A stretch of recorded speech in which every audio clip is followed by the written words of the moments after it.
Hello everyone, कैसे हैं आप सब। आई होप सब बहुत अच्छे होंगे। कमेंट्स में वीडियो कैसी लग रही है, सारी वीडियोस में कैसा आपको फील हो रहा है, इसके बारे में या कुछ चेंजेस अगर आप चाहते हो तो उसके बारे में लिख सकते हैं। अभी तक मैंने कितने बार कहा है कि आपको कोई भी प्रॉब्लम आ रही हो तो कमेंट्स में पूछ सकते हैं, लेकिन अभी तक मेरे हिसाब से किसी को प्रॉब्लम्स नहीं आई हैं। तो अब हम आगे पढ़ने वाले हैं लॉज ऑफ इल्यूमिनेशन के बारे में। इसको हम पढ़ें उससे पहले हम जान चुके हैं कि पहले लेक्चर में, यूटिलाइजेशन के पहले लेक्चर में हमने देख लिया था इल्यूमिनेशन से रिलेटेड में उनके अंदर कुछ पॉइंट्स के बारे में, छोटी छोटी डिफिनेशंस के बारे में, उनसे रिलेटेड यूनिट्स के बारे में और किसको किस चीज़ से रिप्रेजेंट करते हैं इस बारे में। नेक्स्ट लेक्चर में हमने फैक्टर्स से रिलेटेड पढ़ा था, किस टाइप के फैक्टर्स इस पे इफेक्ट करते हैं, क्या क्या फैक्टर्स होते हैं। अब हम नेक्स्ट आने वाले हैं लॉज ऑफ इल्यूमिनेशन के ऊपर। ये लॉज को हम समझें उससे पहले जानेंगे कि ये लाइट किस तरह से बिहेवियर देती है, लाइट का बिहेवियर क्या होता है। तो आप सब इमेजिनेशन में एक टॉर्च को लेके चलिएगा तो ये बहुत अच्छे से समझ में आएगा, अदरवाइज इसमें प्रॉब्लम आएंगी। इसलिए इमेजिनेशन में एक टॉर्च को जरूर रखिएगा कि हम टॉर्च से किसी जगह पे फोकस कर रहे हैं और देख रहे हैं। ये चीज समझने की कोशिश करिएगा। स्टार्ट करते हैं तो हम जानेंगे कि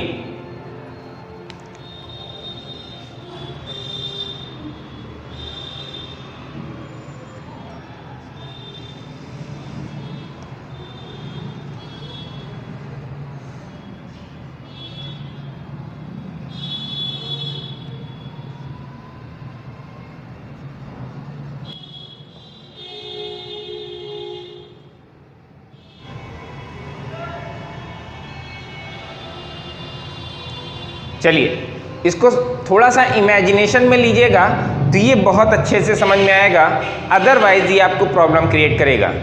क्या इमेजिनेशन में रखना है कि हमने एक टॉर्च को एक सरफेस के ऊपर फोकस किया।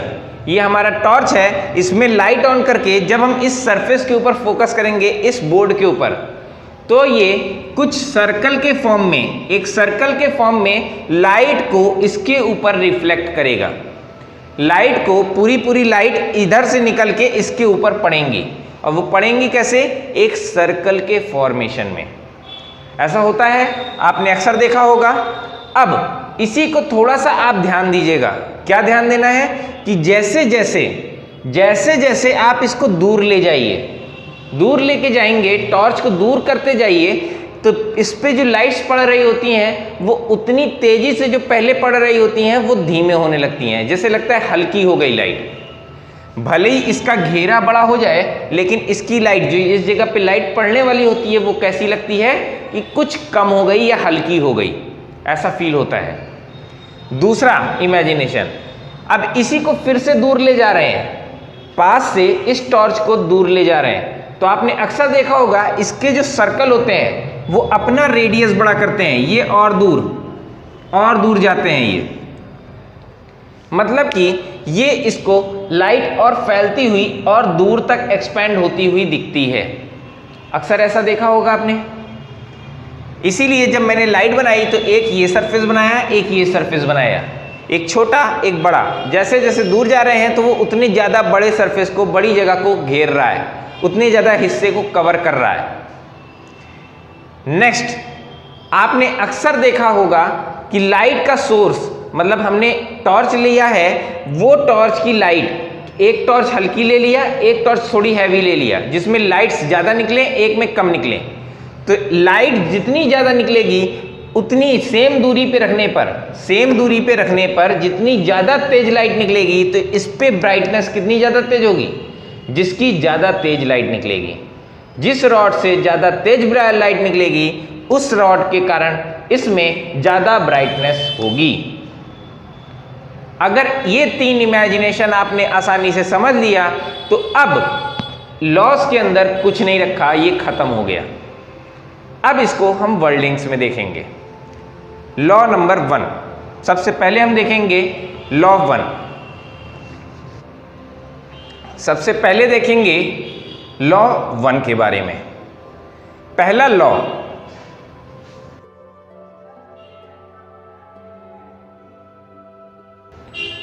मैंने 3 इमेजिनेशन में लास्ट क्या इमेजिनेशन बताई सबसे पहले, याद रखिएगा कि जब 2 टॉर्च आपने ले रखी है और दोनों की लाइट अलग अलग हो, एक की लाइट धीमे हो, एक की लाइट तेज हो, और दोनों को सेम दूरी पे रख दिए, दोनों को किस में रख दिए, सेम दूरी पे, तो जो सरफेस पे लाइट पड़ेगी वो ज्यादा तेज किस में पड़ेगी, जिसकी लाइट, जिस टॉर्च की लाइट ज्यादा तेज होगी, ऐसा होगा। तो पहला लॉ क्या कहता है, the illumination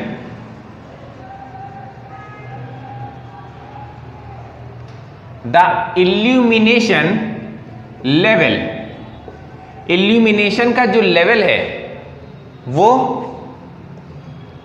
that depends on,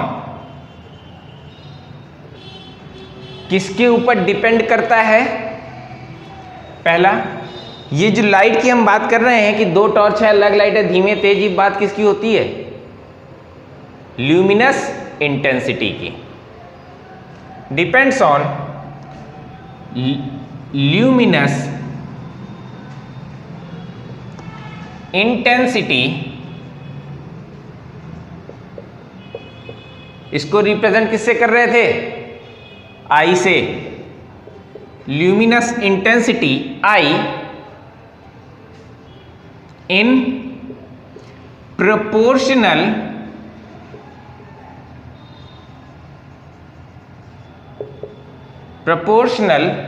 manner।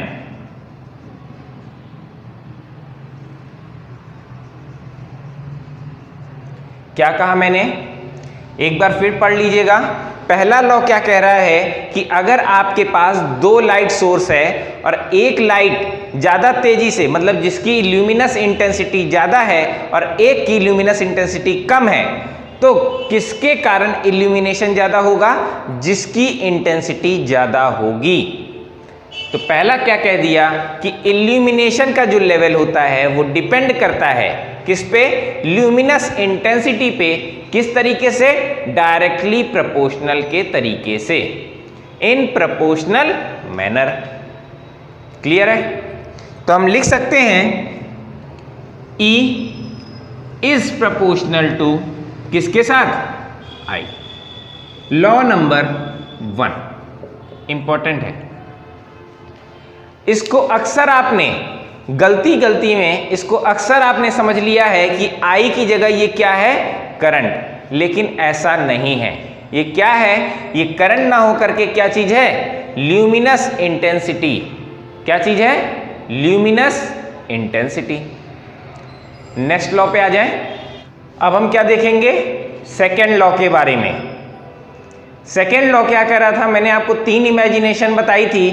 पहली इमेजिनेशन आपने क्या करी, जब इसकी लाइट अलग अलग हो, मतलब 2 अलग अलग टॉर्च से लाइट डाल रहे हो। और दूसरी इमेजिनेशन मैंने आपको बताई थी, जब टॉर्च, ये टॉर्च है आपका और ये टॉर्च इस सरफेस से दूर ले जाए, पास ले जाए, दूर ले जाए और पास ले जाए, तो इसके कारण इस सरफेस पे लाइट कभी धीमे होगी, कभी तेज होगी।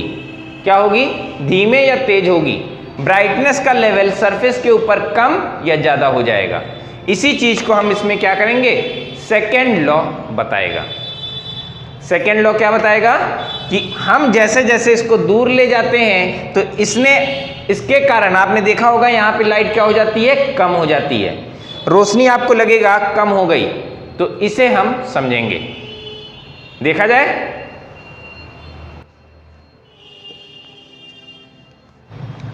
लॉ 2, दूसरे लॉ की बात कर रहे हैं, इसे कहा जाता है inverse square law. Inverse square law क्या पता चला नाम में ही ध्यान दीजिएगा, इनवर्स स्क्वायर हो रहा है। इसका मतलब क्या हुआ कि जो भी सरफेस पे इंटेंसिटी पड़ रही होगी, जो भी सरफेस पे ब्राइटनेस होगी, लाइट होगी, वो किस पे डिपेंड करेगी? इनवर्सली प्रोपोर्शनल पे। और स्क्वायर क्या बता रहा है? दूरी की बात कर रहे थे, अभी हमने कहा दूरी की बात करना है, तो जैसे जैसे दूर जाएंगे तो ब्राइटनेस इसकी क्या हो जाएगी? कम हो जाएगी। तो जो ब्राइटनेस कम हो रही है उसका स्क्वायर, उसके दूरी का स्क्वायर। क्या कह दिया? पहले लिख लेते हैं फिर समझते हैं। दिस लॉ स्टेट्स दैट, क्या समझाता है? The illumination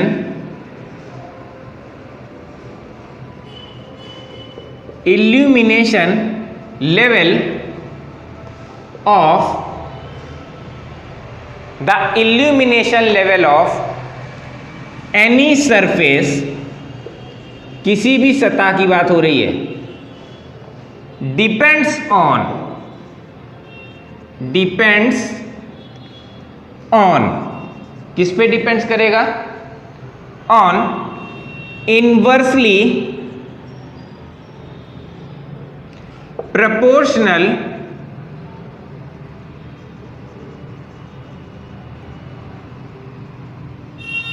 proportional to the किसके? दूरी की बात कर रहे हैं। हमने क्या कहा? टॉर्च को जैसे जैसे आप दूर ले जाएंगे आपको यही लगेगा कि इस जगह पे, इस सरफेस पे जो लाइट पड़ रही है वो हल्की हो गई, तो दूरी के साथ ये रिलेशन कर रहा है, तो दूरी आ जाएगी। Proportional to the square of distance between, किसके किसके बीच में? सोर्स और सरफेस के बीच में। Distance between source and surface. एक बार फिर समझ लेते हैं। मैंने क्या कहा? इस लॉ का नाम क्या है? Inverse square law. Inverse square law. तो पहले लॉ में आपने देखा था डायरेक्टली प्रोपोर्शनल आ रहा था, इंटेंसिटी के वो कैसा था? Directly proportional. यहां पे क्या हो गया? Inversely proportional. Inversely proportional square आ गया। स्क्वायर आ गया तो किसी चीज का स्क्वायर होना चाहिए। किसकी बात हो रही है यहां पे? टॉर्च को दूर ले जाने की बात हो रही है। मतलब कि हम किस पे डिपेंड वेरिएशन कर रहे हैं? वेरिएबल क्या हो गई? इसके बीच की दूरी, इस टॉर्च और इस रॉड, इस सरफेस के बीच की दूरी। तो दूरी सोर्स और सरफेस के बीच की दूरी का स्क्वायर, सोर्स और सरफेस के बीच का स्क्वायर। और ये किसके द्वारा इनवर्सली प्रोपोर्शनल होगा? इल्यूमिनेशन लेवल पे। किसके इनवर्सली प्रोपोर्शनल होगा? इल्यूमिनेशन लेवल के। लिख लेते हैं, E is proportional to 1 times of, कई जगह आपको आर स्क्वायर मिलेगा, कई जगह पे यही 1 में डी स्क्वायर मिलेगा। हमने यहाँ डी लिख रखा है, D1 D2, तो आप इसको डायरेक्टली डी भी लिख सकते हैं। E इज प्रोपोर्शनल टू 1 में डी स्क्वायर। क्लियर है? तीसरा आ जाते हैं, लॉ 3। तीसरे लॉ की बात हम कर रहे हैं। इस लॉ को कहा जाता है लॉम्बर्ट कोसाइन रूल।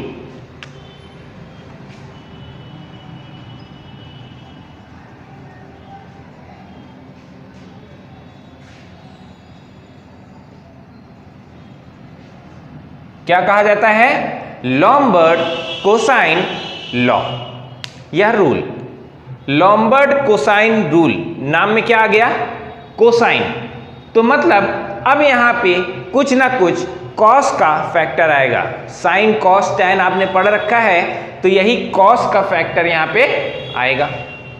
अब ये कैसे आएगा इसको समझते हैं। मैंने तीसरा इमेजिनेशन आपसे कहा था, किसी भी टॉर्च को दूर ले जाने पर आप क्या समझते हैं, जैसे जैसे आप इस टॉर्च को इस सरफेस से दूर लाएंगे तो इसका सर्कल लेवल क्या होता है, बढ़ जाता है। आपने इमेजिन किया कि हम इसको दूर ला रहे हैं तो पहले छोटा सरफेस बन रहा होगा, सर्कल छोटा सा, ये बड़ा हो गया, फिर और बड़ा हो गया, एक छोटा सा, इससे बड़ा, इससे बड़ा। जैसे जैसे दूर ले जाएंगे आप देखेंगे कि ये इससे दूर आते आते, जैसे जैसे ये दूर आएगा, इसके चारों ओर ये सर्कल जो बढ़ेगा वो बड़ा होता जाएगा। जैसे जैसे बड़ा हो रहा है, तो अब सरफेस के किसी एक पॉइंट की बात करते हैं।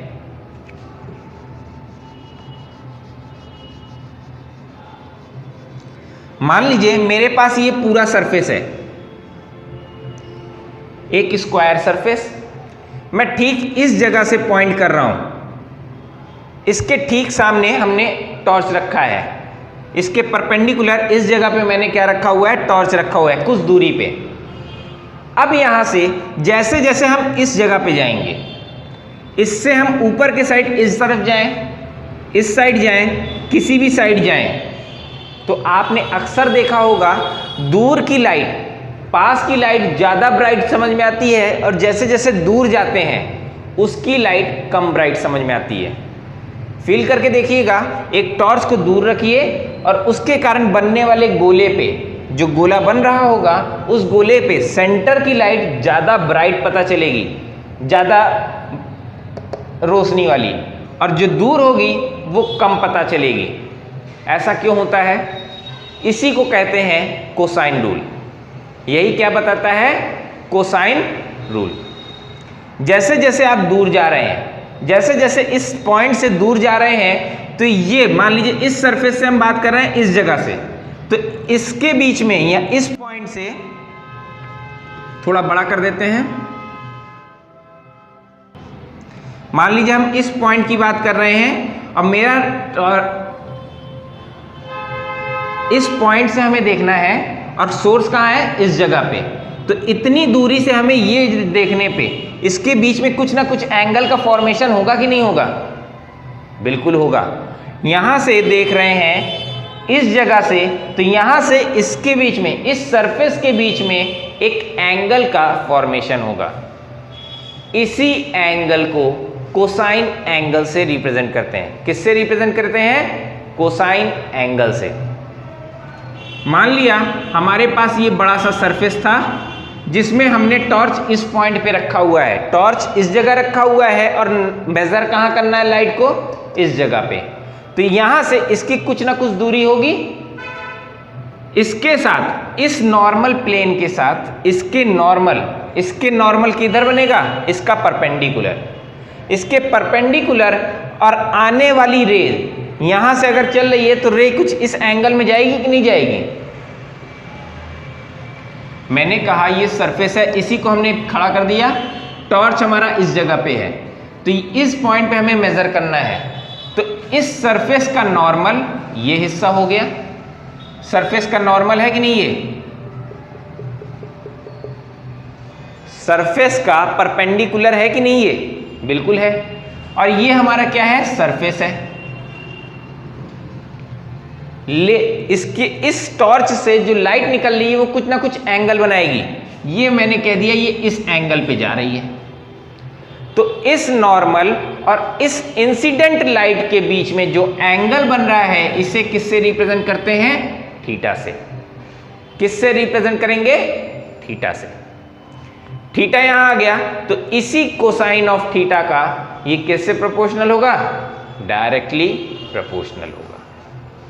डेफिनेशन लिख लेते हैं।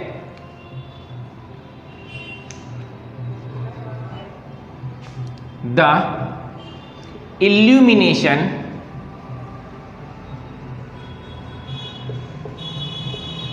लेवल, इल्यूमिनेशन का जो लेवल है is directly proportional, directly proportional to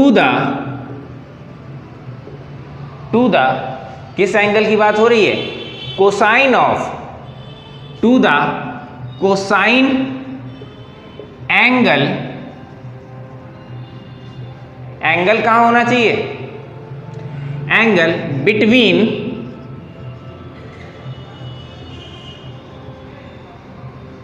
ये एंगल कहां होना चाहिए? बिटवीन एनी पॉइंट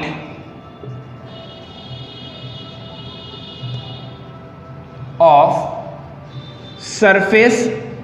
सरफेस के किसी भी पॉइंट पे विथ नॉर्मल, सरफेस का जो हमने पॉइंट बनाया था उसके साथ हमने क्या बनाया था? उसका परपेंडिकुलर, नॉर्मल, विथ नॉर्मल, इसका नॉर्मल एंड द इंसिडेंट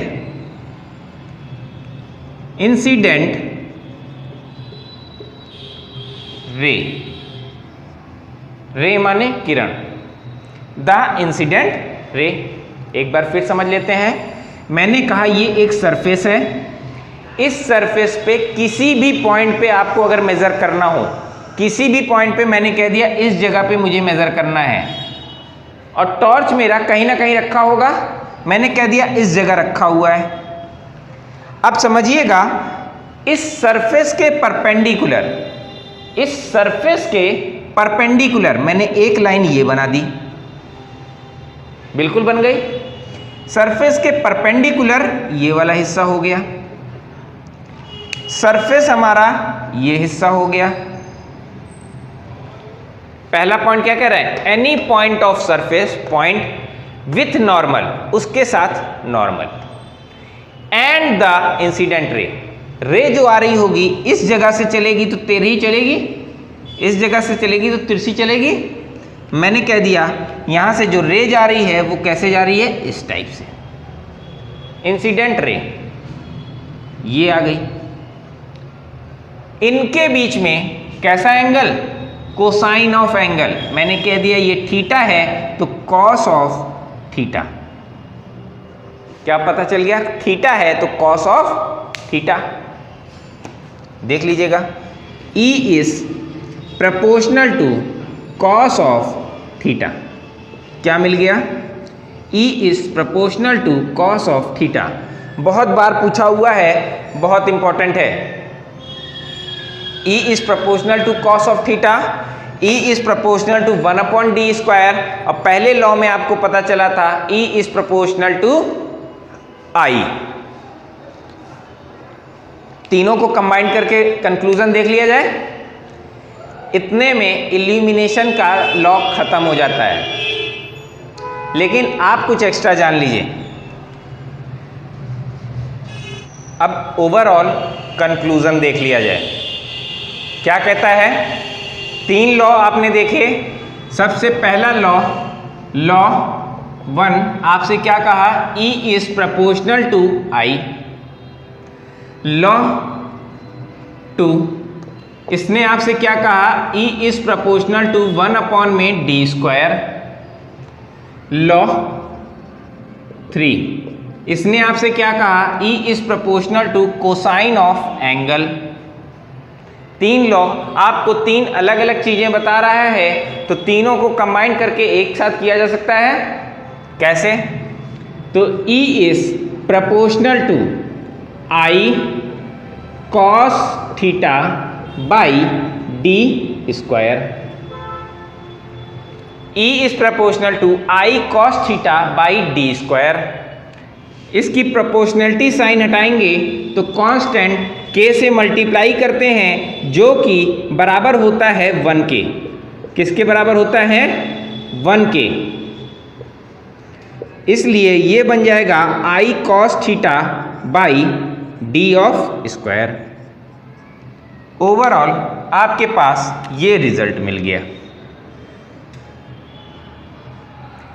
तीन अलग अलग लॉ से हमने एक कंक्लूडेड रिजल्ट निकाला कि किसी भी सोर्स को किसी सरफेस से दूर या पास ले जाने पर, उसकी लाइट्स को चेंज करने पर, इंटेंसिटी को बदलने पर, और सरफेस पे दूर के पॉइंट और पास के पॉइंट को लेने पर क्या अंतर, क्या इल्यूमिनेशन लेवल पे डिफरेंस आता है, इसके बारे में हमने जान लिया।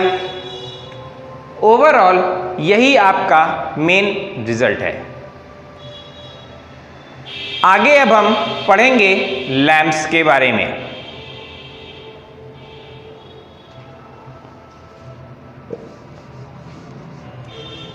लैंप्स के बारे में पढ़ें उससे पहले हम कुछ अलग चीज़ों के बारे में जानेंगे। लैंप्स के टॉपिक को अब हम नेक्स्ट लेक्चर में देखेंगे। आगे बढ़ें उससे पहले जानेंगे कि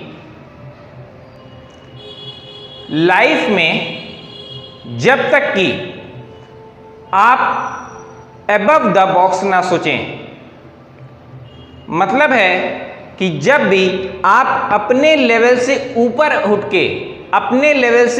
उठ के नहीं सोचते, तब तक आप दुनिया से या उसकी भीड़ से अलग नहीं हो पाते। कुंभ मेला अक्सर नाम सुना होगा, बड़ी बड़ी फिल्मों में भी कहा जाता है कि कुंभ मेले में बिछड़े भाई। कुंभ मेला ही क्यों कहा जाता है?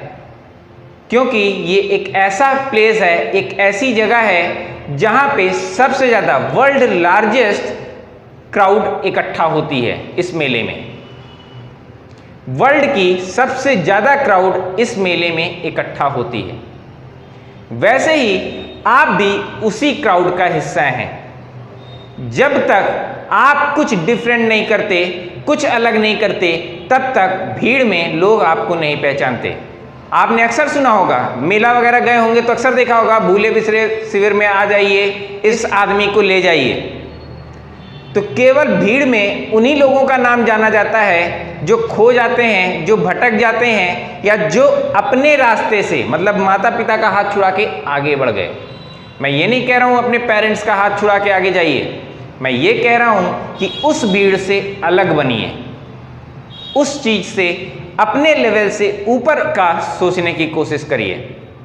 जब भी आप ऊपर से, मतलब अपने लेवल से ऊपर की ओर जब आगे देखते हो, तभी आप उसको पाना चाहते हो।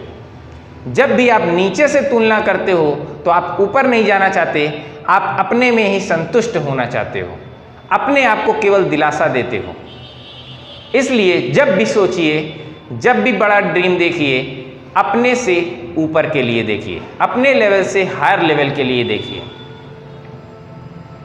अगर वीडियो अच्छी लगे तो ज़्यादा से ज़्यादा लोगों तक शेयर करें, लाइक करें, सब्सक्राइब करें।